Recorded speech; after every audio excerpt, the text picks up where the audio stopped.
Walter Golic was an interesting individual, to say the least. A prisoner in the Fury 161 Class C work correctional facility, he would eventually come to be obsessed with the xenomorph creature he knew as the Dragon, during the incidents depicted in Alien 3. So in today's character catalogue, we will be exploring the deranged man that was Golic. Walter Golic was born in the year 2145. In the United Kingdom, and while we know little of his past, we know that at least prior to him being imprisoned on Fury 161 under serial number YY29740, he was detained under criminal sentence in the Haverhill Asylum for Violent Behaviour. He was eventually transferred to Fury and had racked up an impressive 32 counts of murders and dismemberments, as well as 13 counts of arson. This made him arguably one of the most dangerous people to ever grace the degraded halls of the Fury facility. Golic was semi-delusional, it seemed, as he recounts that many of his victims begged to have him kill them, likely as a result or otherwise amplified by the fact that he was a double Y syndrome sufferer and a paranoid schizophrenic that was resistant to medical treatment.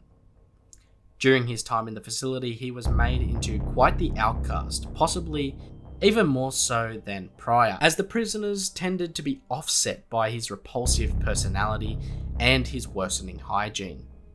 This led to the man being tormented and even abused verbally and physically at times, which probably only fueled his descent into complete insanity.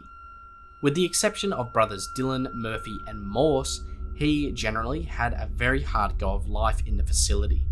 Golic was present for the closing of the facility in 2175 and elected to stay with the small group of other prisoners and a handful of staff.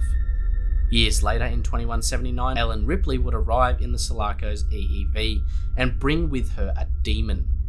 Golic witnessed her arrive and was present for the rumour control spiel from Superintendent Andrews. After the commotion calmed, Golic, Boggs, and Rains were all sent on a scout mission into the unused area of the facility to look for provisions from before its closure. However, in their adventure, Golic makes first contact with the Dragon. The beast kills Boggs and Rains before Golic can even process what had happened. Covered in a thick layer of his companion's blood, Golic raced to escape the beast and eventually made it to the bulk of the facility.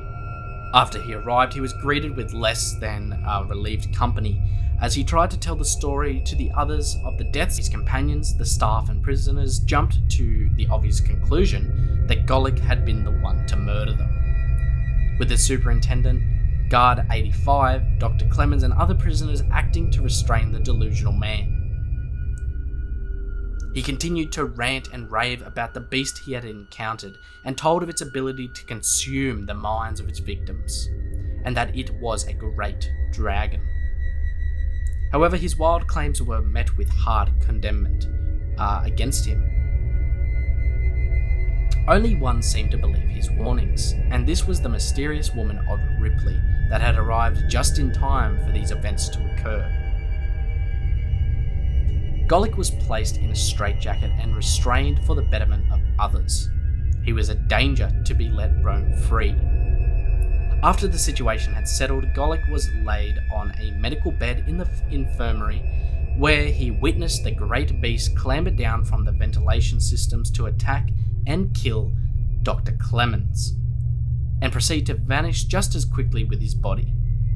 Golic had begun to see the creature as a demonic and powerful entity that was there to punish them all. He saw the Xenomorph as some kind of a demigod and began to fall deeper into his madness and delusions. After time had passed, prisoner Morse was now watching over Golic, and Golic, growing impatient about his demon, questioned Morse about its fate. Morse had informed him that through a desperate plan they had trapped it in a nuclear waste bunker, trapping it until they had discovered a way to kill it. Golic then attempted to convince Morse that he could be trusted and released from his bindings. Eventually, Morse, being somewhat close with Golic, subsided and unbound him. However, this was a mistake. Subsequently, he was knocked out by Golic into an unconscious state, and Golic, fueled by his passion for the dragon, proceeded to its cage. Prisoner Arthur was guarding the bunker at the time and denied Golic access to it. Unfortunately for Arthur, Golic wasn't asking for permission to enter, and so murdered Arthur before unleashing the beast and asking for its wishes so that Golic, its humble servant, may serve them. There was only one thing that the beast required, and Golic was able to deliver it on a silver platter.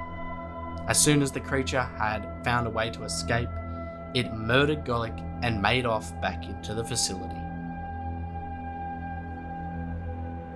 Before I go, I just wanted to let you guys know about the merch store called ACHERON's Colonial Marketplace.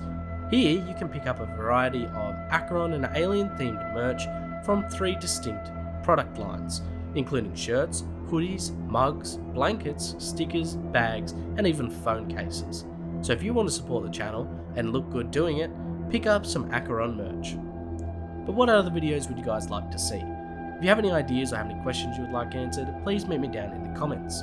If you did enjoy the video, please leave a like and go check out Project ACHERON on Twitter and Discord.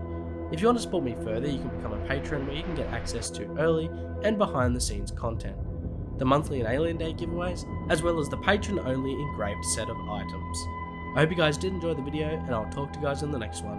Until then, this is Project ACHERON, signing off.